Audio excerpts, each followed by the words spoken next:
Yo, udah lama kan lo nggak ikut kehidupan gue. Hari ini gue mau ngajakin lo ikut kehidupan gue. Kebetulan kita bakal ketemu satu seniman street art yang skema banget.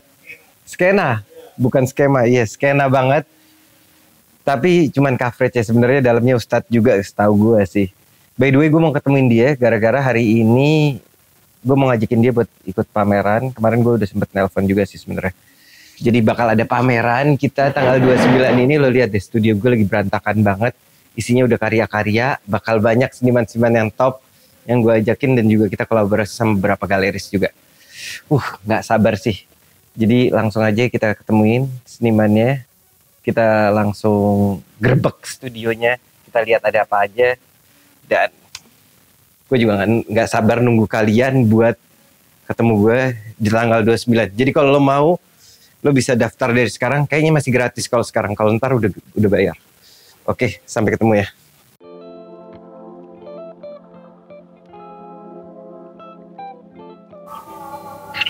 Oh, di mana? Ya udah, gue kesana sekarang ya. Berjalan OTW atau udah on the way? Udah on the way. On the way, Pak. Alright, aman aja. Ya, see you soon ya.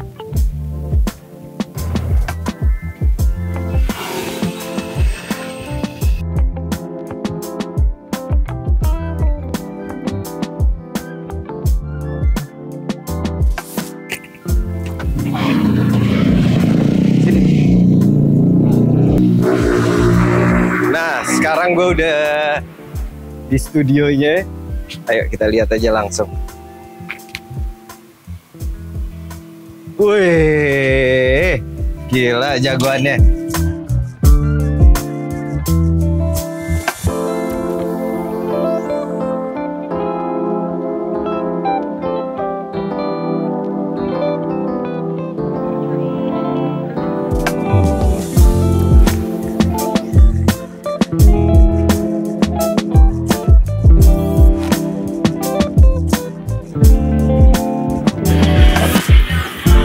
Jadi gue tadi udah pembukaan sebenarnya.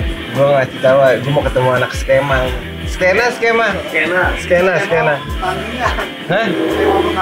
Dari tadi gue kebalik terus. Skena apaan anjir, jangan skena lah. Hah? Lo katanya, emang gaya lo anak skena tapi Ustadz. Lo lihat ada Qurannya, Masya Allah. Seger hati gue ngeliat itu. Kayak lagi Statement itu. lagi hati tiba-tiba kayak disiram pakai RS, gue ngeliat gitu. Dari lagu rock and roll, backgroundnya Al-Quran.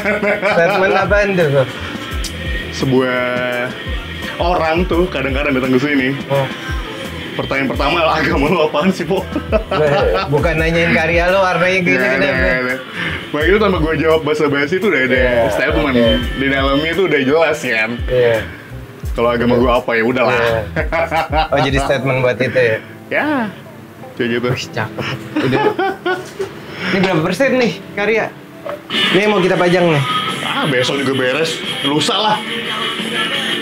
Lusa lah ya? Cakep. Atau lusa?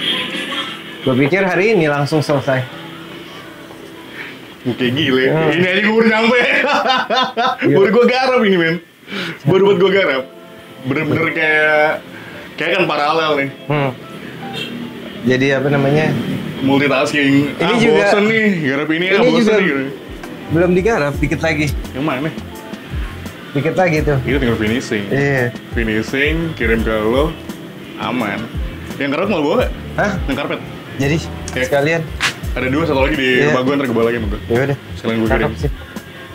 Ya berarti ada 4 ya, satu series. Iya. 4 biji, 50 kali 50 cm. Ini 1 dan si karpet 2 ya. 1, 2, 3, 4, 5, 6. 8, 7 in total. Iya kan? Iya, tapi ini seseries ya? Iya, ini satu series. Gue nggak tahu tuh lo mau hitungan 1 atau mau per pieces. Kalau per pieces kan berarti ada 4 tuh. Iya. Mendingan 1 apa per pieces ya? Tanyain aja lah manusia apa deh. Lo mau ngoleksinya satu-satu apa per pieces? Kalau per pieces boleh. Nah, mau Kalau satu ini juga boleh. sikat aja. Jadi buru-buru kalau mau yang satu series sebelum orang lain dapetin. Yoi. Gila, thank you Pak kolaborasi sambil mundur studio si Popo sekarang. Kayak lah. Ini sambil ngerokok apa? Dimarahin abis ini kita. Kena gedung sih. Gak apa-apa. Atau ntar lebih ini aja. Iya, ntar nggak apa-apa. Kita set Ini- lagi, kita Iya. set, kerapihin. Gak usah di set lah, udah begini. Serius loh, Raw. apa adanya aja. Iya, apa adanya kita lebih organik lah. Sekali-sekali organik lah, biar nikmat. Ini nunjukin studio as a studio Pak, treatment studio. Studio gue lebih parah. Tadi gue di awal di studio gue kan, karya lagi pada, karena kan lagi emang Iya, persiapan. Jadi foto-foto karya segala macam lagi. Jadi lumayan Keracakan lah ya. chaos. Iya, sebenarnya karena terbatasnya space, semuanya masuk dan layout seadanya, jadi ya mau Studio nggak mau- kan, bukan galeri. Studio. Studio is become studio Iya. Pak. Gue nggak tahu perbedaan antara galeri dan studio secara konteks ya. Konteks studio buat lo berkarya, di Yeah. galeri lo ngerepresent karya lo udah terima beres. Ya, Ini itu studio. bisa jadi Iya. satu-satu. Gue melihatnya ini apa ya? Goa sih. Gua yang Main cave. main cave. Main cave ini. Semacam lu kontemplasi, Iya. adaptasi apa yang lu tangkap, lu terima, lu racik di sini. Mungkin kalau chef punya dapur, gua Dapur punya kotor. dapur kotor ya, gua punya. Gua ini nih. Iya. Rumah gue bilangnya belakang tuh dapur kotor emang. Seriusan. Bahasa kerennya studio. Studio. Tapi kan sebenarnya terkadang itu hanya masalah teknis kan. Heeh. Tapi di luar dari itu sebenarnya yang diracik buah pikir. Lo termasuk yang studio itu rapi apa kotor kok? Terkadang gue butuh bersih sih untuk Ah. nge-refresh. Let's say misalnya satu project nih selesai, next projectnya untuk menggarap itu gue harus merapikan sebelumnya dulu. Di refresh gitu ya, Iya. kayak hard restart ya. Iya. Jadi kayak sebenarnya ya layoutnya juga nggak berubah gitu. Ah. Kayak ini tadinya di sini, gue pindah di sini. Sebenarnya tujuannya untuk lebih kayak background yang gue pengen tangkap tidak background ini tapi background belakangnya gitu. Jadi kayak Iya. hanya transisi Lebih clean kecil. juga ya. Kalau di sini kan lo Iya. lebih misahin sama, kalau di sini kan belakangnya juga. Iya. Setidaknya ada mobilitas Bill. Ketika misalnya ini baru masuk tadi siang banget nih. Oh. Ini harus gue tempatkan di sini dan ini di sini, jadi setidaknya ini beres atau gue boring lagi stuck di sini, gue bisa pindah di sini. Ini boleh ditunjukkan kan? Nggak apa-apa kan? Aman aja. Aman kan? Aman aja. Cuman Ini- kayak gue belum bisa sebut untuk siapa ya. Iya. Ya, tapi ya soon akan launching dan mendatang. Iya. Ada satu project gue bersama salah satu brand yang notabene Keren memproduksi sih. buku.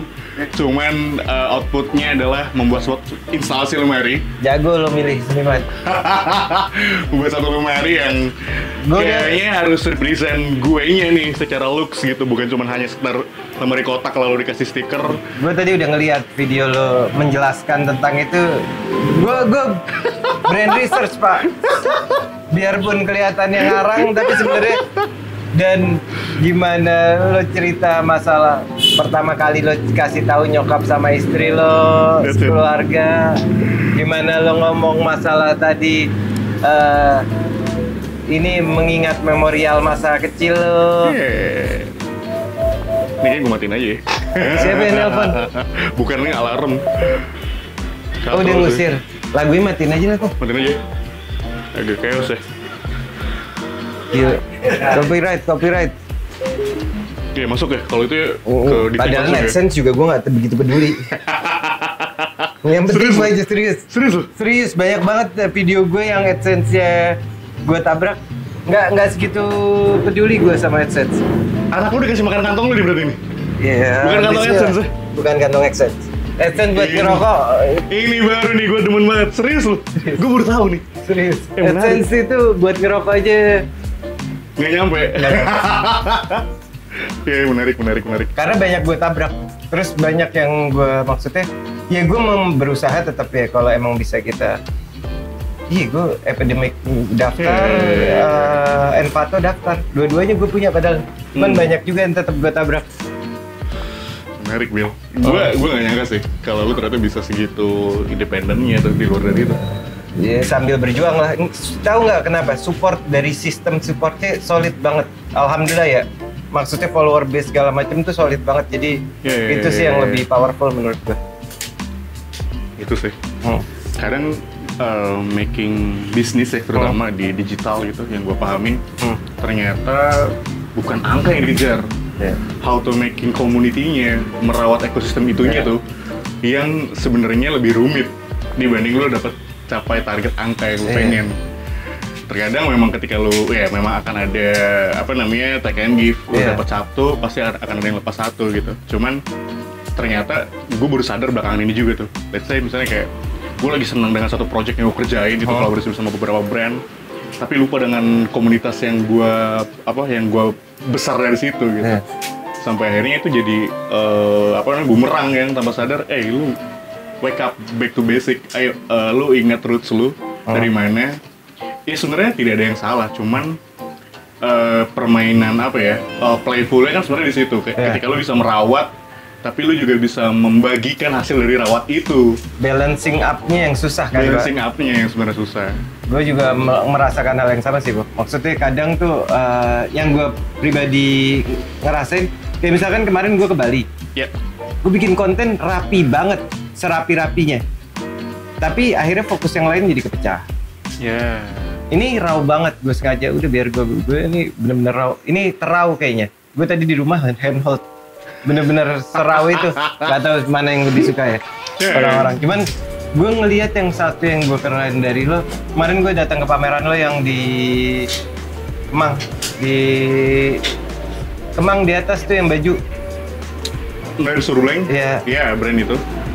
Itu keren sih, apalagi pas lo cerita masalah, coba dong ceritain dikit lo. Itu sebenarnya treatment yang gue coba untuk educate brand sebenarnya. Jadi kayak terkadang kolaborasi ya, misalnya lu buat satu hal bersama brand, notabene ujung-ujungnya jualan gitu. Memang itu POV dari brandnya, cuman gue pengen ngasih satu insight sebenarnya ke brand tuh kayak looks yang kita perlihatkan tuh sebenarnya bukan cuma jualan gitu. Gue pengen ngasih value, yaitu ada storytelling di dalamnya, ada temanya, ada cerita yang ingin dibawa tuh orang beli bukan cuma karena produk yang dia lihat. Oh, produknya bagus materialnya, lalu ada gambarnya Popo Mangun di situ, terus di-create jadi satu produk yang mencetak gambar gue. Itu hanya sebagai image saya dalam tanda kutip, terkesan hanya sebagai vendor. Nah, karena gue tahu brand itu punya layering yang cukup kompleks, ada tim di dalamnya. Gue mencoba untuk gimana caranya semua layer itu bermain.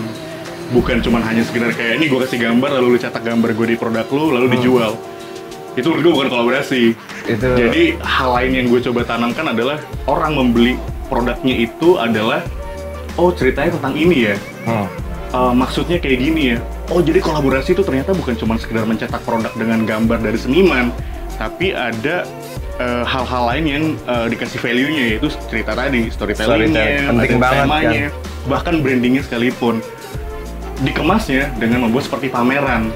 Orang datang seakan-akan dia menikmati karya seni. Jadi value produk tadi berbeda, bukan cuma hanya untuk dipakai, tapi juga bisa dinikmati secara artistik gitu loh. Jadi materialnya gue coba kemas seperti karya yang di frame lalu dipajang di tembok. Jadi itu hal-hal yang kayaknya ingin gue coba naikkan value si brand tadi gitu loh. Dan ternyata works. Nah, gue nggak dengar tadi pertanyaan gue apa? Pameran lo pas di Kemang, pameran lo. Iya, bahkan namanya pameran. Orang sebenarnya gue gocek tuh. Melihatnya sebenarnya bukan itu. Di dalam POV brand itu adalah jualan. Tapi gue mengemasnya seperti pameran. Rasanya pameran. Itulah yang kadang-kadang nggak banyak dalam tanda kutip mungkin di area brand tahu hal itu. Ternyata bisa dibuat looks-nya seperti pameran ya. Orang menikmati produk seperti menikmati karya seni yang memang dipajang di galeri gitu loh. Jadi itu sebenarnya salah satu yang gue coba beri value dari setiap kolaborasi gue sih gitu. Terus yang gue salut juga itu campaign lo Ramadan kan? Gue merasa harus take and give gitu, harus give back. Dia harus give back ke hal yang gue dapat secara free. Gue bukan dari disiplin keilmuan kesenian gitu yang memang berangkat dari bangku sekolah seni. Tapi gue berangkat dari ilmu-ilmu yang gue dapat secara gratis gitu. Ya semuanya autodidak dan for free gue terimanya. Gue merasa kayaknya gue harus kasih sesuatu untuk gue kasih kembali ke mereka dari apa yang gue dapatkan gitu. Yaitu ilmu tadi dengan memberi beberapa kesempatan ke brand untuk bisa berkolaborasi bersama gue tanpa embel-embel adanya penjualan segala macam. Jadi semua aset yang gue kasih ke brand itu for free. Brand bebas untuk mencetak semua produk dia dengan menggunakan gambar gue. Dan itu gue lakukan di bulan Ramadan tahun lalu. Jadi semacam kayak sedekah dalam tanda kutip untuk memberi give back tadi gitu. Jadi kayak ya gue dapetnya gratis nih keilmuannya gitu. Gue ingin memberi kembali secara gratis pula ke brand yang gue suka gitu. Jadi gue kurasi kembali brand-brand yang menurut gue cukup layak untuk gue kasih aset free tadi gitu. Impact-nya gimana, Bang? Lo kan ngasihnya gratis, itu kan lo nggak komersial sama sekali itu kan? Iya. Ada impact ke lo-nya sendiri setelah itu ada balik nggak? Cukup sehat, bisa Cukup pernah. sehat! Efeknya sangat sehat secara jasmania, secara batinia, kantongnya. Jadi gue percaya namanya matematika Tuhan. Gue percaya hal yang terkadang kita kasih itu sifatnya akan dikembalikan beberapa kali lipat dari Tuhan kita gitu. Jadi gue percaya matematika Tuhan tadi itu kalau gue semakin banyak ngasih, semakin banyak memberi itu gue percaya itu akan balik beberapa kali lipat. Gak bakal rugi dan sih. tidak akan pernah ada ruginya dan tidak akan pernah kekurangan menurut gue ketika lu makin ngasih tuh justru malah makin banyak yang lu dapat gitu. Jadi gue percayakan matematika Tuhan tadi gitu. Itu yang gue coba lakukan dan sampai sekarang gue percaya dan alhamdulillah tidak pernah kekurangan dari segi macam-macam ya. Segi networking, gue percaya rezeki bentuknya macam-macam gitu. Gue kenal dengan lu tuh menurut gue bentuk rezeki lain gitu dari sekedar angka.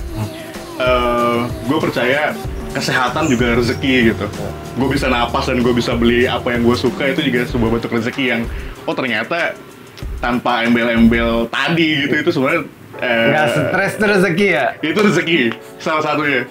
Ya hal-hal tadi sih tenang, sehat itu menurut gue kuncinya tuh. Sehat secara pikiran, tadi gue bilang batinnya, jasmania, kantongnya, dan networking pun itu juga bentuk rezeki. Tuh, jelasin dong dikit karya yang mau dibawa nih. Ini series ya berarti? Series. Warnanya juga beda banget kan nih? Yap. Kalau secara story sebenarnya gue mencoba semua artwork yang gue bikin memang berangkat dari era gue ketika di fase gue berada di rumah orang tua gue gitu.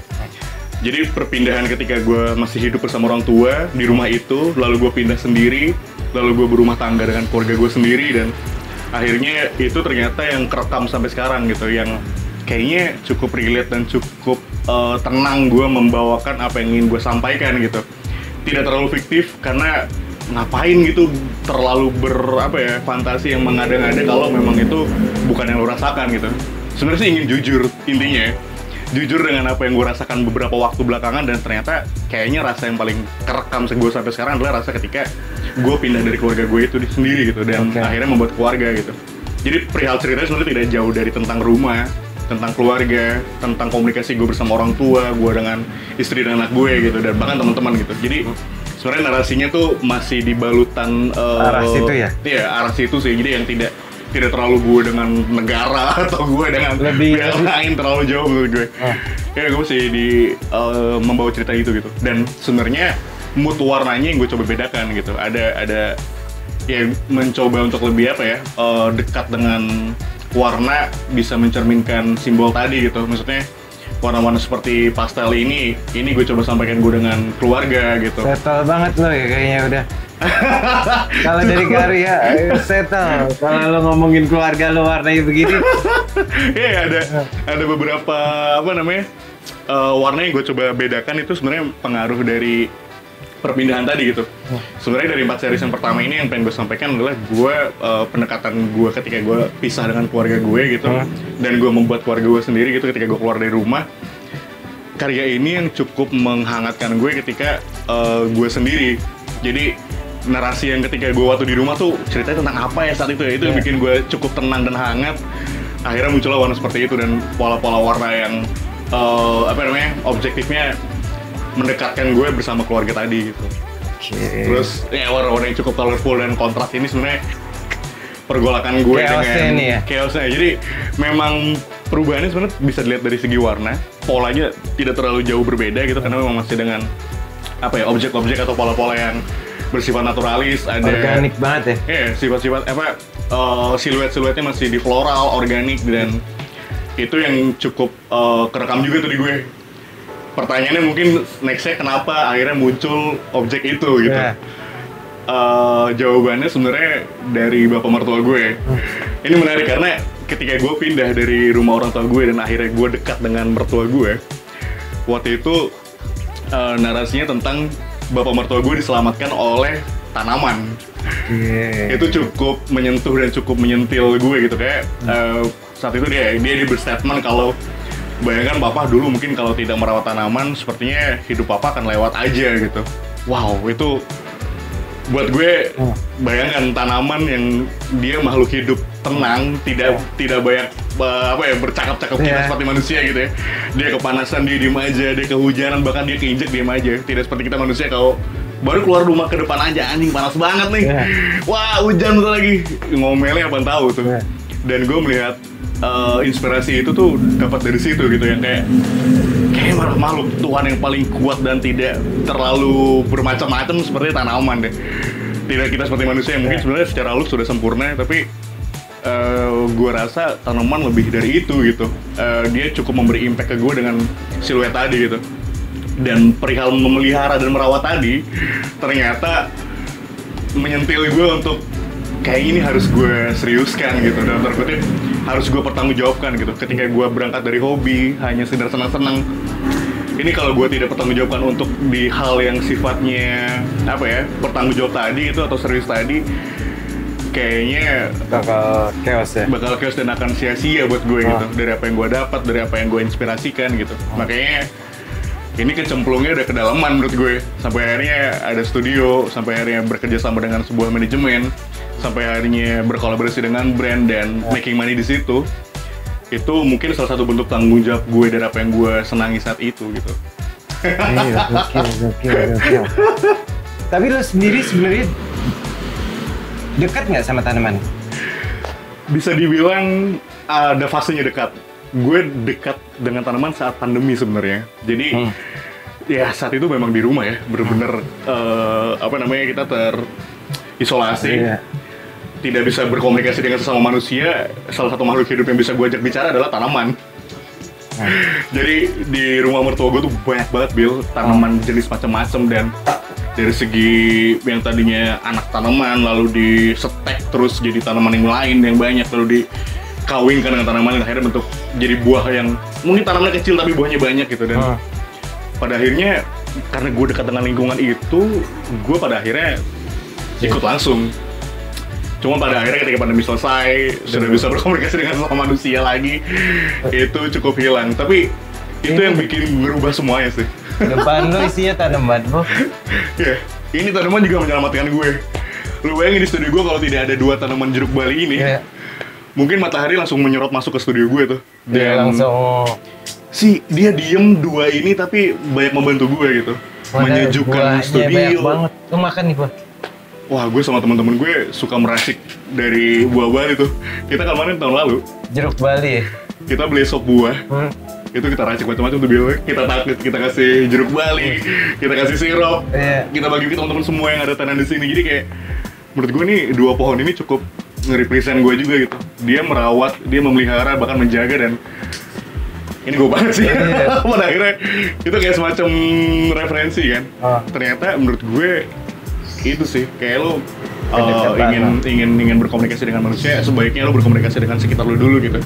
Jadi tidak terlalu jauh tuh. Terkadang kan menyakitkan ya kalau lo tidak sefrekuensi dengan lawan bicara lo atau teman bicara lo gitu.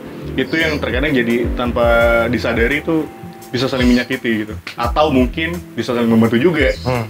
Cuman menurut gue sebenarnya kalau dari gue pribadi gitu, berkomunikasi lo dengan hal sekitar lo dulu gitu. mungkin gue saat itu berkomunikasi dengan tanaman. Udah mulai salto deh. Emang keseniman kalau nggak gila nggak bisa, Pak. Udah mulai komunikasi sama tanaman udah cocok. Sebenarnya sih nggak ngomong secara verbal, tapi kayak gue merasa kayaknya tanaman itu berkomunikasi dengan gue gitu ketika ada di depan mata gue gitu. Nalar lu pada akhirnya muncul untuk menyiram, untuk menggeser dia tidak langsung kena sinar matahari. Nah itu tuh yang maksud gue, kesadaran itu kan akhirnya muncul kan, komunikasi yang pengen lu bangun kan. Ya caranya seperti itu gitu. Ketika lu merawat sebuah lingkungan atau tanaman itu tadi gitu, tanpa secara langsung sebenarnya itu juga memberi hal yang lu dapat. Kalau mungkin follower base gue dan ngerti banget, gue udah sering banget ngomong masalah tanaman deh. Gue deket banget sama tanaman juga kan. Dan gue ngomong banyak banget seniman yang dekat dengan nggak tahu kenapa tanaman dan seniman tuh punya kedekatan tersendiri loh. Gue ngerti. Nggak kelihatan secara fisik, cara komunikasinya atau verbalnya gitu, tapi ikatannya tuh hampir cukup kuat. Hampir setiap studio seniman yang gue mampirin. Ada selepetannya ke ada gesekannya ke tanaman, pasti ada aja. Itu tuh gue juga nggak sadar, Bill. Maksudnya ternyata inspire-nya gitu sampai akhirnya ke arah artistik gitu. Siluet itu kerekam gitu. Dan gue mencoba menggali ke diri gue sendiri aja sih. Jadi kayak terkadang banyak orang menanyakan kayak, lu referensi apa sih bang? Artisnya siapa sih yang lu idolakan sampai akhirnya gambar lu kayak gini? Mungkin tidak terlalu ke visual artis bahkan sebenarnya kalau referensi gue bahkan malah melihatnya dari sekitar tadi, objek-objek yang ada di yang ada di rumah gue gitu, dan itu kerekam. Bahkan kayak kalau lu perhatikan kenapa gambar gue selalu gue grid kotak tadi, kotak-kotak itu sebenarnya berangkat dari tegel rumah, Bill. Itu dari tegel rumah. Jadi kalau lu perhatikan ini lantai itu ubin rumah gue di Jawa itu banyak banget pakai itu. Dan ternyata ketika gue pindah, pattern itu kerekam dan gue ke bawah tanpa gue sadar, ternyata gue menggambar, gue grid. Gue kotakan dengan kotak yang lain ya berbeda polanya gitu. Ya cuman mungkin dengan komposisi yang gue coba modifikasi lagi gitu, gue lebih organik lagi gitu dengan style gue. Nah, kayak gitu sih. Perubahan warnanya juga cukup banyak ya. Gue juga tidak punya color palette yang terkadang gitu ya. Setiap seniman biasa punya satu ciri khas patokan warna gitu. Gue tidak mencoba untuk kesana sebenarnya, tapi lebih kayak untuk apa yang gue suka, rasanya tuh pengen gue coba perlihatkan komunikasi dengan warna gitu. Karena menurut gue mungkin bisa lu lihat gitu, kayak orang marah kalau lu analogikan dengan warna mungkin bisa warna merah gitu. Orang dengan sedang jatuh cinta mungkin warnanya akan lebih ke pink gitu. Tapi hal itu sih yang coba gue komunikasikan. Kalau gue ngelihat lo itu sebagai datangnya dari street art, bener nggak? Sebenarnya 5% sampai 20% iya. Dulu referensi awal gue ingin menggambar melihatnya itu. Cuman banyak banget problematika yang gue jalani ketika gue menghadapinya gitu ya. Kalau lo tanya kenapanya gue juga nggak ngerti. Cuman gue saat ngelihat Popo ada rasa street art di dalamnya, bukan not even the karya. Popo is a brand itu gue ngerasa ada, nggak tahu. Tell me. Correct me if I'm wrong. Ya beberapa dulu awal banget ketika mau mulai berkarya memang referensinya adalah street art gitu. Melihat banyak teman-teman yang melakukan juga di jalan tuh terdorong lah. Ya masa-masa itu kalau nggak turun ke jalan tuh kayaknya nggak statement tuh. Sampai akhirnya tertangkap dan sampai akhirnya ketahuan dan merasakan ternyata mungkin saat itu mental gue aja sih yang nggak siap kayaknya.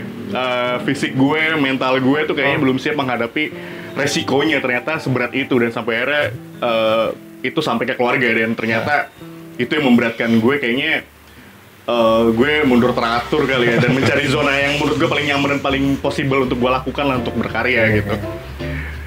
Itu mungkin salah satu alasan kenapa gue akhirnya menjadi dalam tanda kutip membuat studio gitu, untuk dengan kayaknya bisa deh menggambar dengan lebih tenang dalam tanda kutip, artinya gue tidak perlu kejar-kejaran dengan pihak berwajib, gue tidak perlu kepanasan atau tidak kehujanan, dan akhirnya membuat studio gitu. Ya itu sebenarnya pilihan sih.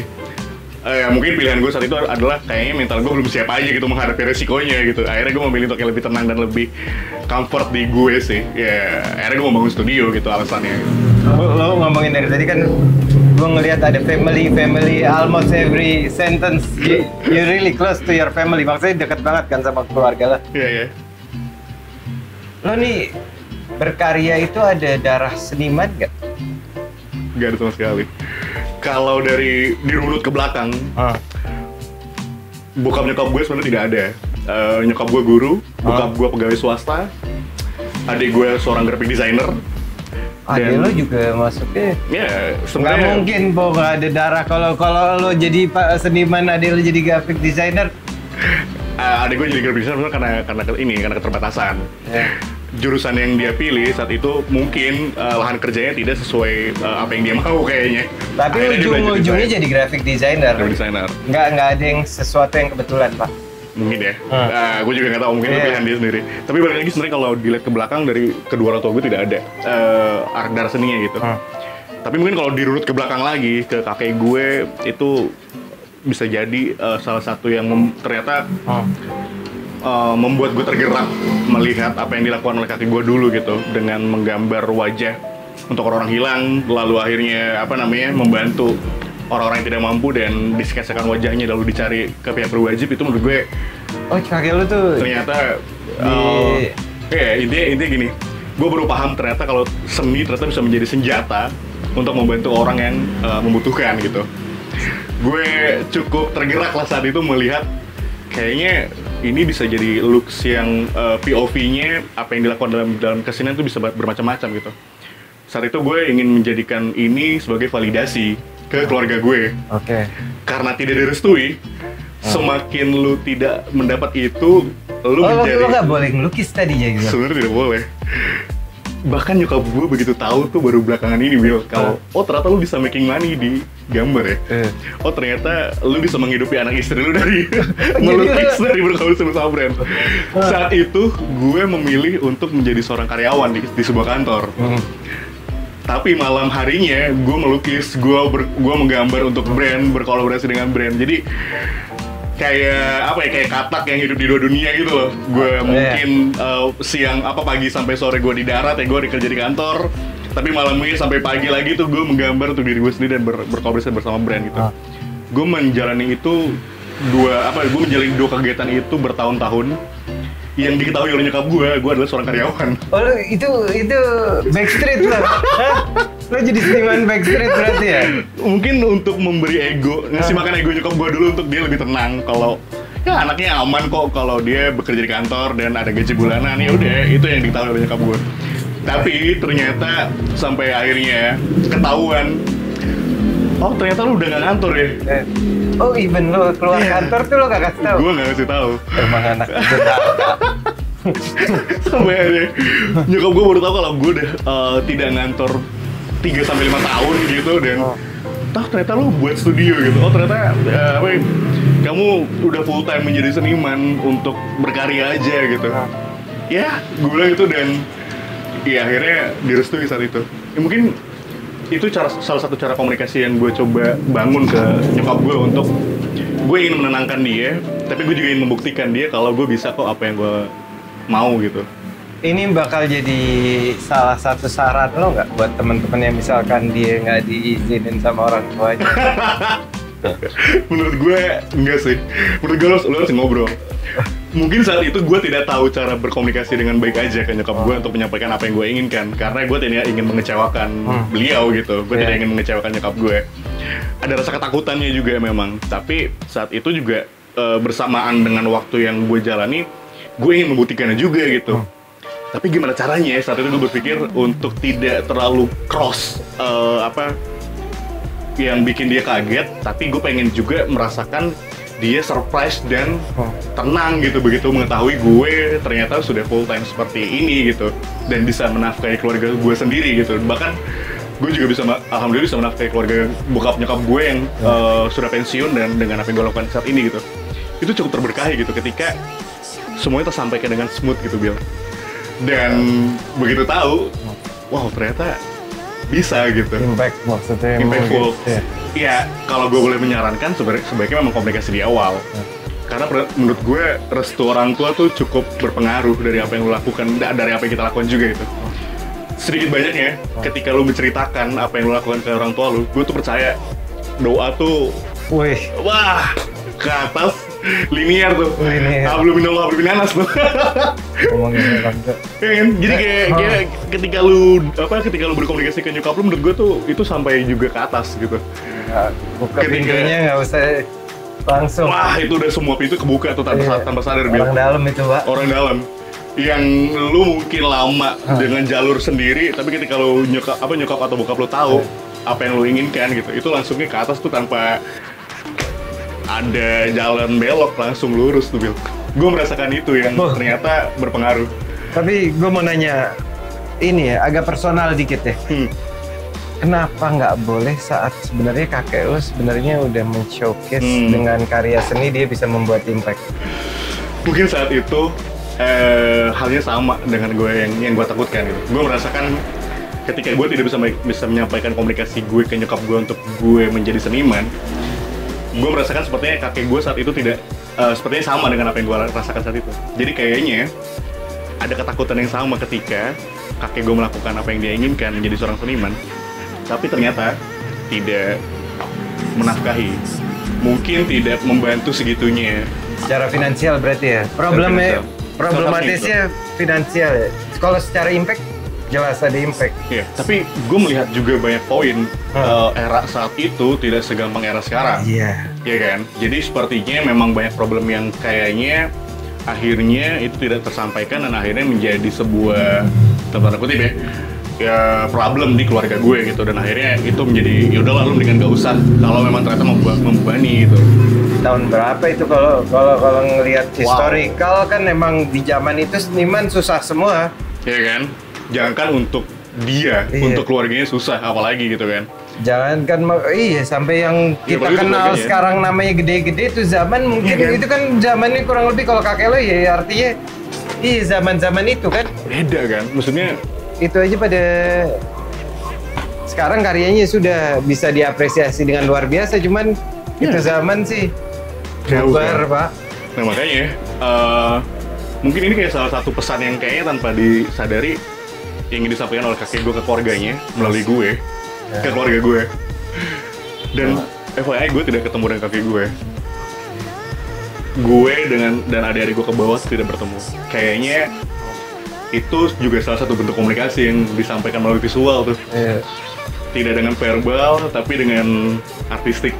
Karya-karya rekam, gue sampaikan dengan bentuk lain. Menarik ya? Gokil. Tapi lo tau nggak? Ini gue belum ngasih tahu lo malah. Gue ngajakin lo. Kita punya pameran judulnya apa? Create Art, Make Impact. Exactly what we talking about now. Ini gue belum ngasih tahu lo malah. Impact itunya itu. Impact itu. Shit man. Kalau nggak tahu lagi. Iya, kalau menurut gue ini yang gue mau representatifkan, makanya gue milih salah satunya lo tuh. Gue pingin nunjukin. Ini kan kebetulan kita expo buat furniture juga. Gue pingin showcase bahwa saat lo majang karya, satu lo bisa cerita karya ini punya statement point. Ada karya tuh dipajang bukan cuma buat estetika, tapi ada statement point. Kedua juga ada impact. Impactnya bisa gue milih beberapa seniman, salah satunya lo, ada Vincent, dia dari autisme, tapi karyanya luar biasa. Ada banyak lah, ada yang senior. Jadi emang gue mau nunjukin gimana seniman ini bisa membuat impact dengan karyanya, dengan berbagai jenis impactnya bisa macam-macam kan. Lo bikin dengan majang karya bisa bikin tenang orang, that's the impact. Sesederhana ini sih Bill sebenarnya kalau gue melihat pribadi ketika berpameran gitu ya. Mungkin memang yang terlihat lebih awal indera yang kena adalah mata kan. Cuman sebenarnya yang pengen lebih dari itu adalah lu merasakan hal yang sama dengan gue tidak sih gitu loh. Itu yang sebenarnya bikin gue penasaran gitu, dan tersentuh tidak sih gitu. Karena itu yang gue coba pertama kali gue lakukan ketika gue datang ke galeri gitu. Jadi yang pertama gue rasakan adalah sebenarnya ceritanya dulu dibanding artistiknya. ada sebuah karya mungkin tapi gue tidak bisa ceritakan namanya dan itu tempatnya di mana gitu. Tapi ada satu karya yang buat gue sampai sekarang tuh sadar dengan apa yang dibikin gitu. Jadi kayak gambar tuh sebenarnya sangat biasa gitu. Itu kayak bercak, jadi kayak sebuah kanvas lah gitu, putih tapi ada sebuah bercak merah gitu. Dari jauh tidak menarik, Bill. Tidak ada teknik, tidak ada skill, tidak ada apa ya, maksudnya hal yang macam-macam lah gitu, alat-alat yang bagaimana gitu, nggak ada. Tapi ketika gue baca ceritanya ternyata itu bukan kanvas, itu bukan kain kanvas gitu, itu kain spray dan bercak merah itu adalah darah ternyata. Ketika gue baca lebih dalam lagi ternyata sih itu adalah seorang seniman yang dipenjara karena kesalahpahaman. Dan dia berkarya di sebuah penjara dan karyanya dia menggunakan dengan darahnya dia gitu. Gue tersentuh kalau ada di posisi dia di kondisi yang sangat terbatas tapi lu bisa membuat karya yang sangat masterpiece gitu. Itu bikin gue iya ya, sebenarnya lu mau buat karya tuh tidak perlu yang gimana-gimana kok. Cukup membuat lu tenang dan lu nyaman gitu. Makanya ketika berbicara perihal artistik apa yang gue lakukan gitu di gambar gue, nothing skill, nothing teknik gitu, yang gue rasa lu teman-teman yang lain juga bisa melakukan gambar seperti ini gitu. Cuman sebenarnya di luar daripada itu yang bisa dipertanggungjawabkan adalah narasinya gitu loh. Itu yang bikin gue melihat karya tadi tuh gila, yang lain tuh berlomba-lomba untuk membuat sebuah karya yang bagaimana dengan alat yang mahal, dengan teknik yang bagaimana. Iya, itu tidak salah. Semuanya memang tidak punya patokan atau standar ini. Cuma maksud gue, kalau gue masih kadang melihat ada orang yang banyak alasan untuk membuat sebuah karya. Nggak punya ini, nggak punya itu. Come on man, wake up. Setan lah. Ada orang yang lebih sulit daripada lu kok gitu. Dan gue melihat langsung gitu karya itu, dan itu sampai sekarang terkadang masih tersentuh gitu. Ketika selesai gue menye-menye gitu dengan apa yang gue lakukan, alasan gue pengen bikin warna ini, gue pengen cari warna ini. Gue akhirnya ngomong dengan diri gue gitu, kok ayo lu tahu nggak ada karya yang bener tuh sebenarnya tuh sederhana. Itu bikin gue jadi gue melihat apa yang ada gue di sekitarnya deh. Gue bisa pakai cat ini, pakai ini segala macam. Gue bisa pakai kuas yang mungkin udah jelek tapi bisa gue rapiin lagi, dan gue custom dikit, gue potong lah, gue bisa pakai ulang gitu. Dan itu menurut gue cukup merepresent gue orang yang apa adanya gitu. Maksudnya artistiknya sederhana, gue juga gini-gini aja gitu. Komunikasi atau narasinya juga tidak berat gitu. Tapi lo jago ngomong juga, Pak. Kayaknya lo apa sih? Background sekolah apa? Seharusnya gue jadi ustadz, Bil. Gue udah ngomong tadi. Bener kan, dia ngomong sendiri sekarang. Karena jurusan gue komunikasi penyiaran Islam dakwah di salah satu kampus Islam negeri di Jakarta. UIN ya? UIN. Dan teman-teman yang seangkatan gue mungkin mereka ya jadi jadi seorang motivator atau seorang pembicara di sebuah kantor dakwah gitu lah, untuk membicarakan tentang dakwah gitu. Pengkajian gitu-gitu. Dan itu gak salah, gak apa-apa. Cuman gue mungkin yang terlalu banting setirnya kejauhan aja. Ngaji visual ini. Dakwah visual. Gitu-gitu lah. Jadi kalau dari lo sekolah, gimana lukisan tuh menurut ideologi lo gimana? Gue inget banget ada momen dimana gue menggambar di kampus saat itu, dilihat orang yang paling aneh kayaknya oleh lingkungan, oleh teman-teman, bahkan oleh dekan gue sendiri. Ketika gue tahu apa yang ada di pikiran mereka, ya gue mencoba menenangkan diri dengan mencari tempat yang cukup nyaman aja untuk gue. Akhirnya gue mencari tempat lain. Masa lo backstreet udah dari orang tua, dari Tapi Bill, ini menarik. Kayaknya memang gue tuh harus dikasih. Oh gitu. Iya. Nah, tapi yang menarik sebenarnya hal tadi tuh, kayak gue dikasih apa? Tidak dapat restu, itu kayaknya sebuah mantra tuh. Jadi semakin buat gue ketika gue lapar ya, dalam tanda kutip lapar validasi, lapar restu, lapar hal yang lain gitu. Semakin lu mencari kelaparan tadi tuh, nalar lu kayaknya makin terbangun untuk mencari tadi gitu. Gue terima kalau narasinya orang tua, cuman kok bisa backstreet di sekolah tuh gimana ceritanya, Po? Ya kan tidak mendukung lingkungan ya. Bahkan fakultas seni rupa desain itu tidak ada di kampus gue gitu. Tadi gue blur aja ya soal nama kampusnya, jadi lebih enak ngomongnya. Tapi by the way, gue belajar kaligrafi umur 15 di deket situ, malah di fakultas yang sama lo. Iya kan? Gue pun belajar kaligrafi sejujurnya. Tapi nggak kuat sih kayaknya. Sama ya. Makanya tadi kesini gue karena nggak kuat. Nah hal tadi tuh yang maksud gue, ketika tidak dapat restu, nalar lu kebangun dengan karena lu kelaparan tadi ya. Itu yang bikin lu jadi akhirnya lebih bisa struggle and survive di lingkungan itu gitu, Bill. Gue sadar ketika ternyata itu berangkat dari didikan bokap gue gitu, yang tidak selalu memenuhi apa yang gue inginkan gitu. Jadi ketika bokap gue tahu gue ngerengek-rengek atau gue manja untuk minta sesuatu, bokap gue nggak langsung dikasih. Bokap gue memberi, ibaratnya gini, lu mau ke tempat A, mungkin kalau lu dikasih mobil atau dikasih motor lu bisa langsung jalan ke sana. Tapi yang dilakukan oleh bokap gue adalah memberi cara aja. Nih kalau mau ke sana lu bisa naik kereta ini, ntar lu turun dari sini atau situ. Tapi gue nggak dikasih alatnya, Bill. Gue tidak dikasih akomodasinya gitu. Nah itu yang ternyata yang teranugerah oleh gue untuk bisa lebih mencari itu gitu loh. Ketika tidak dapat restu dari orang tua, bahkan dari kampus sendiri juga tidak dapat restu. Itu sih nasib, Pak. Itu nasib. Nah, semakin mendapati nasib tadi yang gue coba cari gitu. Akhirnya makin mencari kan gitu. Makanya gue merasa bersyukur sebenarnya ketika gue tidak dikasih apa-apa. Ternyata malah itu yang membangun lu untuk jadi lebih struggle gitu. And survive untuk menjalani itu gitu loh. Makanya gue seneng banget tuh ketika tidak tahu apa-apa gitu. Gak tahu ya, gue merasa ada hal yang kayaknya harus gue cari tahu gitu ketika gue tidak tahu gitu. Karena semakin lu tidak tahu, terus lu belajarnya dari mana dong? Semakin lu mau belajar, ya itu, semakin lu mau belajar. Enggak, dari mana? Belajarnya itu waktu lu dari sekolah. Berarti autodidak lo tuh dari mana? Cara lo belajar? Ini kayak ini nih. Ini gue lagi belajar sebenarnya sama lu. Dari nongkrong. Berarti lebih ke community based ya? Community based. Anything, gue melihatnya tidak ada layering komunitas kolektif. Menurut gue sama ya.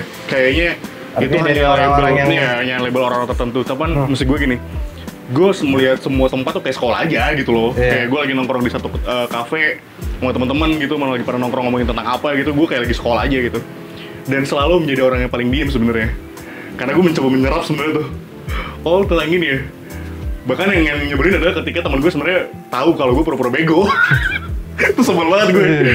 Gue paling sebel kalau ada temen gue yang tahu kalau gue wataknya kayak gitu. Lu jangan pura-pura gak tahu, kalau lu sebenarnya tahu kan gitu.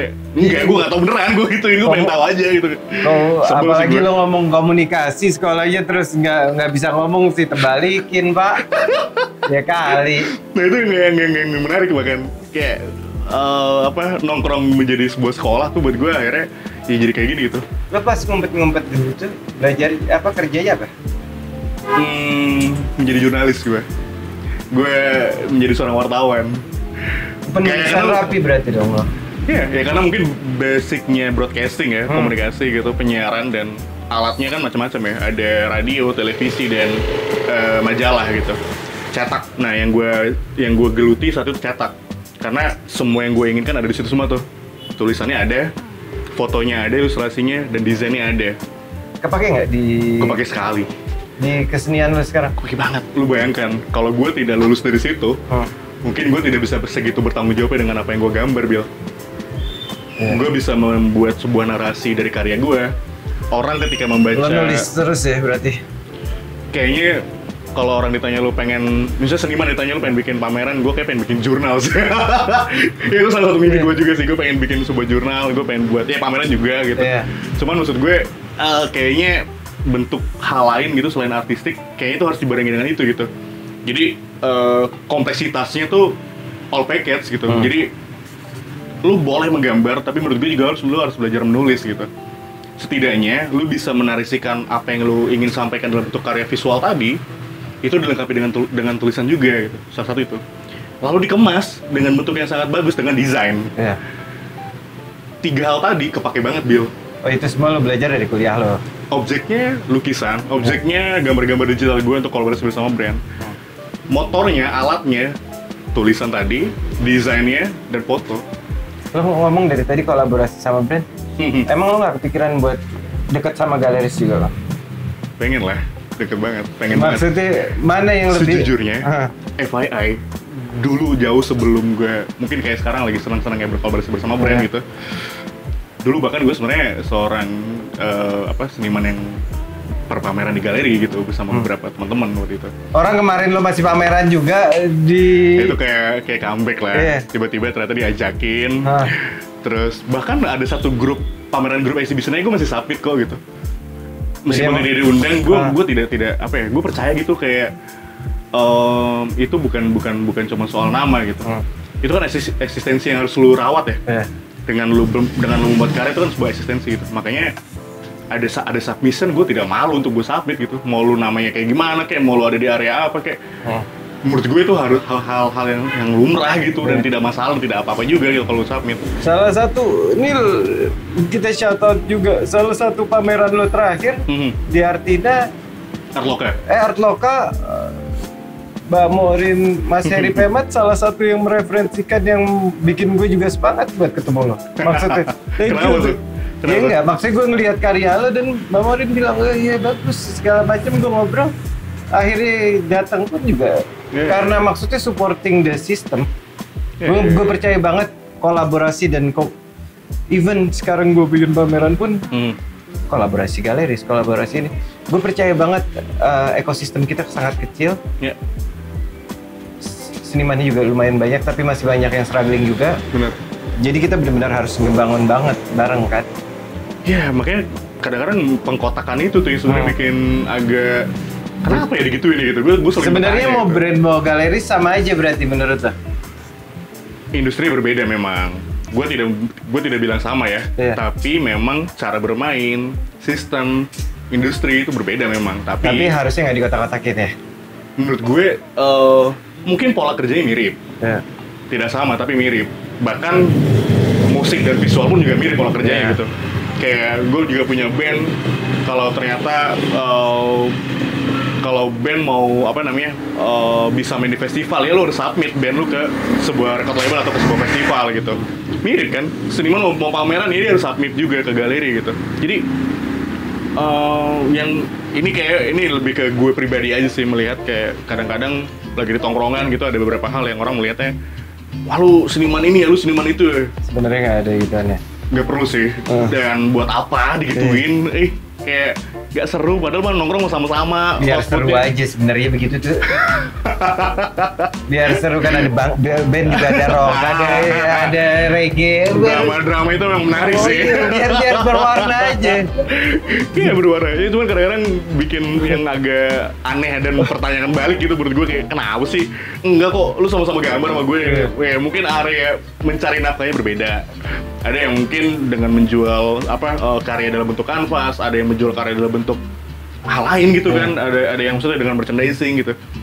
Yang menurut gue apapun outputnya, let's say ketika lu masih bisa bertanggung jawab dengan apa yang lu lakukan gitu. Maksudnya yang bikin gue sebel gitu sih kadang-kadang lu statement gue adalah orang yang gini tapi ternyata lu making something gitu yang aduh kenapa ya lu kayak gitu. Padahal lu berstatement tapi ternyata lu tidak melakukan hal itu gitu. Oh, tapi dari track record lo selama ini, apa momentum di kekaryaan seni lo yang paling menyentuh jiwa lo? Momennya ya. Ini momen pas nyokap sama bokap gue tahu kalau gue berkolaborasi sama satu brand cukup besar dan ada instalasinya di salah satu mall. Jadi nggak sengaja Bill, gue juga sama keluarga gue lagi jalan-jalan ke satu mall gitu. Yang notice adik gue, karena ya adik gue main Instagram dan dia tahu apa yang gue lakukan sama abangnya lah gitu. Terus kita lagi jalan ke satu mall di kota Bandung, lagi liburan, terus ya cari makan bersama keluarga gitu di satu mall.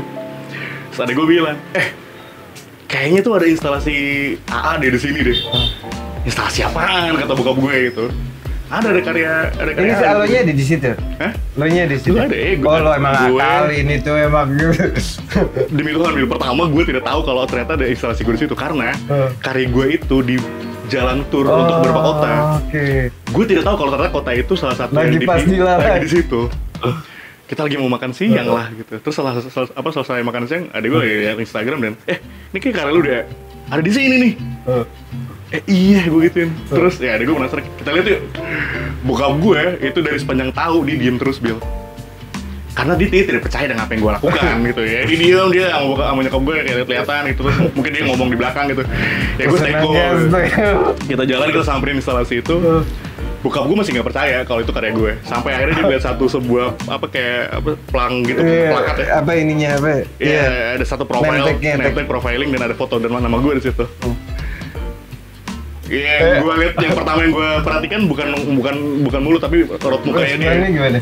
Ini lihat plakat itu siapa sih profile itu, terus lihat muka gue gitu. Kamu nih, siapa lagi mukanya sama gue gitu. Ini kerja lu gini ya gitu. Gue ketawa tuh dalam hati tuh, tapi gue berusaha stay cool gitu. Itu kayak momen yang menurut gue cukup menarik gitu, karena gue tidak ada keinginan memang sebenarnya untuk memamerkan apa yang gue lakukan ke orang tua gue gitu. Tapi kayaknya memang Tuhan punya narasi lain untuk dengan cara itu. Saat itu juga komunikasi berbeda, Bill. Apa yang berbeda? Berbedanya akhirnya mencari tahu deh gitu. Menanyakan kayak lu lagi bikin apa, kamu lagi ngapain, terus kamu mau lagi berkolaborasi dengan brand apa, karya ini tentang ngomongin apa sih gitu. Semangatnya beda. Semangat beda. Ternyata dan ini pun gue tahu dari adik gue gitu. Adik gue membocori satu cerita bapak lu di rumah. Karena bokap gue udah pensiun gitu, di tongkrongan di Warkopedia gitu di rumah. Mamerin karya lu ke temen-temennya. Nih karya anak gue nih. Depan gue nggak ada biar kayak gitu. Karena tetap segel kalau depan. Itu kayaknya satu watak yang sama tuh. Dia kayak gitu segel ke gue juga segel ke dia. Mungkin dia di luar situ kayak gitu tuh, kayak gue di luar situ juga tawa-tawa dan seneng gitu kan kayak. Anak lu tuh bisa bikin karya kayak gitu. Ya tapi depan bokap gue kayak ya biasa gambar. Oh dia juga, gambar lu ya. Di luar sana gitu, anak gue nih. Adik gue yang bocorin. Gue gak tau bener apa enggak, cuman gue ketawa-tawa gitu. Ya menarik sih. Itu kayak momen kalau lu tanya menarik dari pengkaryaan atau karya seni gue tuh kayak itu deh. Nggak ada, ya gue pengen semuanya organik gitu. Gue pengen semuanya berjalan. Ya mungkin memang tidak bisa diatur ya, atau tidak bisa dikontrol gitu Bill. Tapi gue percaya kalau dari apa yang lo lakukan itu niatnya baik sih, gue yakin ujungnya akan baik gitu. Maksudnya semua kan berangkat dari sini ya, dari hati lu dulu gitu. Berpikir, keluar buah pikirnya, lu produksi, lu buat sesuatu, nextnya apakah ada impact atau tidak gitu. Menurut gue dari situ, kalau lu memang ingin ada impactnya ya lu harus balikan ke diri lu sendiri dulu gitu. Niat lu baik tidak untuk memberi impact gitu. Kalau memang tujuannya untuk sendiri ya tidak apa-apa juga gitu. Jadi emang terakhir buat teman-teman semuanya, menurut lo apa yang lo mau lakuin berikutnya? Dan apa buat teman-teman yang baru mulai berkarya atau janganlah kalau kaku-kakunya bahasanya. Sama goal lo. Gue pengen banget punya ini sebenarnya. Ini nggak tau, agak aneh sih. Gue memang tidak belajar kesenian disiplin di sekolah gitu ya. Nggak belajar sekolah kesenian gitu. Tapi gue pengen banget punya sekolah seni tuh. Buat orang-orang yang kayak gue yang tidak ya mungkin bukan sekolah ya, bahasanya kayak kelas workshop atau yang lu pengen gambar tapi lu tidak punya peluang atau lu tidak punya motornya untuk kesana atau lu tidak punya kesempatan. Gue sebenarnya ingin banget membuat peluang itu untuk teman-teman yang kayak gue yang tidak dapat kesempatan gitu. Jadi kayak menarik ya kalau misalnya gue membuat Popo Mangun dalam tanda kutip, lu ternyata tidak sekolah seni tapi lu suka menggambar. Come on man, gue punya satu spot yang menurut gue kita bisa ngobrol bareng di situ. Kayak semacam kelas yang lu mungkin adalah tukang sayur, lu adalah tukang nasi uduk, atau lu adalah penjaga parkir tapi lu pengen gambar gitu misalnya. Keren banget gitu gue, karena orang-orang itu sebenarnya menginspirasi gue banget gitu. Jadi guru ya jadinya, maksudnya mengajar penting. Tidak mengajar gue. Kita sharing aja lah, kita gambar bareng aja. Kaku banget langsung kalau dibilang guru langsung deg-degan. Takut gue. Enggak, maksudnya artinya lo estafet ilmu, Pak. Iya, mungkin estafet ilmu. Bahasanya dong. It's just only language, bro. Guru ya. Another inilah bahasa lain lah ya maksud gue. Cuman gila lu jadi guru tuh, Will, susah Will. Berkah, Pak. Jadi guru tapi gak semua orang bisa lo, percaya sama gue. Susah banget lo harus jadi guru. Enggak, gue takut sih. Gue takut sih kalau serem banget tuh. Iya, walhasil lo mau memberikan contribute. Pengen banget. Ya, mungkin studionya sekecil ini, tapi gue percaya ilmunya bisa sebesar itu. sebenarnya ntar kalau pas kita ada kegiatan juga bisa. Lo berarti mau tuh kok kalau buat ngasih ilmu lo. Kita tuh kemarin sempet ada kegiatan juga buat apa ya? Kelas gratis gitu buat teman-teman komunitas. Karena kan salah satu yang gue pingin tuh impact, artis impact. Salah satu yang kita butuhin tuh education. Iya. Dan kemarin tuh gue ngeliat salah satu yang paling penting, kita sempat bikin kelas beberapa kali. Sekali-sekali gue undang juga jadi guru panggilan deh. Guru undangan panggilan jelek teman banget. sharing aja, teman sharing ah. Iya. Terlalu berat ya bahasa kalau guru ya. Iya. Teman sharing aja. Kalau buat teman-teman, menurut lo yang ini cocok, gue nanyanya yang nggak boleh berkesenian apa ya? Kisi-pisinya biar mereka boleh. Apa penting jadi seniman? Enggak juga sih. Intinya ya kalau lu tanya penting atau tidak, sebenarnya seniman juga itu bukan pekerjaan menurut gue. Panggilan deh. Itu kan perilaku ya. Iya. Makanya kadang-kadang gue suka heran tuh kalau ditanya lu apa, lu seniman. Wah, itu bukan jabatan menurut gue, itu bukan sebuah titel gitu menurut gue enggak sih. Enggak tahu kalau buat gue pribadi itu kayak seniman perilaku aja. Kayak solusi alternatif yang pengen lu tawarkan kan gitu. Tapi dalam bentuk pengkaryaan gitu, buah pikir kan. Cuman maksud gue kalau mungkin teman-teman tadi yang tidak direstui atau apa gitu yang pengen lu lakukan ya tabrak terus sih Bill, kayak karena lu tidak tahu caranya ya. Kayak air netes tuh ke batu tuh, dia nggak tahu tuh bakal kebelah atau tidak, cuman karena dia melakukan terus tuh akhirnya kebelah kan. Jadi di kepala gue saat itu karena tidak ada pegangan, tidak ada fondasinya, yang gue lakukan adalah terus gerak, terus tabrak tuh. Oh ternyata gini ya, oh ternyata gitu ya. Makanya ketika lu salah, malah menurut gue lu harus salah gitu. Jangan lu takut, ntar gue gimana ya kalau gue salah gini. Justru harus salah tuh, makin lu salah, makin lu tahu mana benarnya nanti kan. Kalau mau salah sekali yang cepet deh. Sekalianin. Makin ditabrak terus, makin lu tahu. Oh ternyata sakit ya. Nah gimana nih ketika biar nabrak tapi nggak sakit? Oh ternyata caranya kayak gini ya. Justru harus salah menurut gue. Harus lu tabrak terus. Akhirnya bergerak kan, ketika lu makin tabrak kan. Tabrak bergerak tuh. Anjing keren banget. Thank you so much Pak. Oke. Sekali lagi buat lo semua, kalau mau ketemu langsung, lo datang dong 29 sampai tanggal 4 ada Popo juga di sana. Kita lihat karyanya udah pasti ada, insyaallah. Jadi thank you so much buat semuanya. Kita ngobrol-ngobrol lagi, sampai ketemu next one. Kasih tahu gue besok mau bikin video kayak gimana lagi. Enakan kayak gini raw apa? Gue boleh bilang nggak? Boleh, maki-maki. Kita ledakan seni Indonesia. Thank you Mas Bro. Let's go. Ngopi dulu lah. Kurang lebih ya, ini barusan lo udah ngikut ya sekitar 2 jam kehidupan gue lah.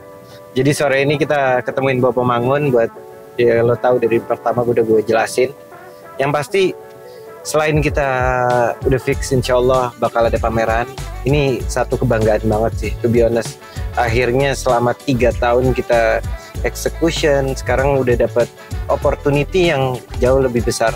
Semoga power ini bisa ngelanjutin harapan-harapan awal di video-video gue buat majuin kesenian segala macam. Semoga aja jadi power yang bisa berjalan, dan gue yakin ini semua adalah contribute dari kalian semua. Jadi sekali lagi gue nggak bosan-bosannya berterima kasih buat semua support yang lo kasih. Thank you so much. Bener-bener tiap orang yang lagi nonton video ini, it's mean a lot for me. Dan juga gue mau nanya deh, lo suka yang raw begini nih kan salah satu settingan yang baru ya. Gue ngeraw aja, lo ngerasain apa yang gue rasain hari-hari, atau lo suka beberapa video gue yang lebih proper? Kayak kemarin tuh di Bali gue agak proper, tapi gue pingin banget sih lo ngeliat 2 video yang gue rekomendasi buat lo lihat juga. Adalah satu, Pasifika Museum. Itu satu video dimana gue ngebahas museum sama Pak Philip, founder dari Pasifika Museum. To be honest, jujur ya, view-nya nggak terlalu gede, tapi sebenarnya impactnya kalau orang sadar, gila, itu benar-benar kita dapat langsung tour guide yang lo bakal susah banget buat dapetin kayak gitu. Jadi saat lo ngeliat di situ, itu museum tuh benar-benar dijelasin sama Pak Philip yang mendetail, karyanya luar biasa banget. Gue hampir nggak pernah ngelihat karya sekeren-keren itu dalam satu ruangan. Nih dia ada 11 ruangan, karyanya ada 500-an, Raden Salehnya ada 6. itu udah nggak, lo mau nyari di mana lagi kalau di Indonesia udah hampir nggak ketemu. Dan knowledge di dalamnya gokil banget. Itu satu, lo bisa ngeliat itu video di video sebelumnya, atau lo ngeliat yang satu lagi adalah Run to Manhattan. Gue ngebahas karya Madewianta, salah satu maestro Bali, dia modern art. Itu gue sebenarnya sangat berharga kalau buat pribadi gue, karena kita bisa ngelihat satu karya yang belum pernah dipamerkan sebelumnya. Jadi ini benar-benar eksklusif. Dan ya sayang banget kalau lo nggak bisa ngelihat video. Itu jadi keuntungan banget, kita bisa ngelihat secara langsung karyanya, langsung dijelasin sama Ibu Intan, istrinya. Gokil sih. Emang gue percaya juga ya satu hal, kalau sebenarnya seorang seniman hebat itu pasti ada istri hebat di baliknya. Nah ini lo bisa ngelihat karyanya luar biasa, dan storytellingnya lo bisa belajarin ya, antara gimana seorang maestro itu saat bikin karya, dia bikin research yang base yang kuat, terus gimana numpain research base itu ke dalam sebuah karya. Itu lo harus ngelihat sih, itu baru salah satu skill set yang gue rasa dimiliki seorang maestro. Jadi itu 2 video emang agak lebih serius, nggak raw kayak gini. Tapi kalau lo demen sama art, atau lo pingin ngelihat knowledge ataupun kekayaan kesenian Indonesia, lo bisa ngelihat di 2 video itu. Semoga aja kita bisa lebih maju lagi. By the way, gue dulu latihan tinju di sini nih. Gue dulu sama marinir. Namanya Amfi, di dalam ada tuh sasana tinju. Seru juga. By the way, ya kurang lebihnya kayak gitu. Semoga aja ini bisa jadi knowledge buat kita semua, dan kita bisa jalan bareng-bareng.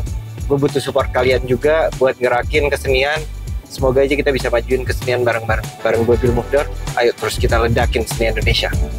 Cheers.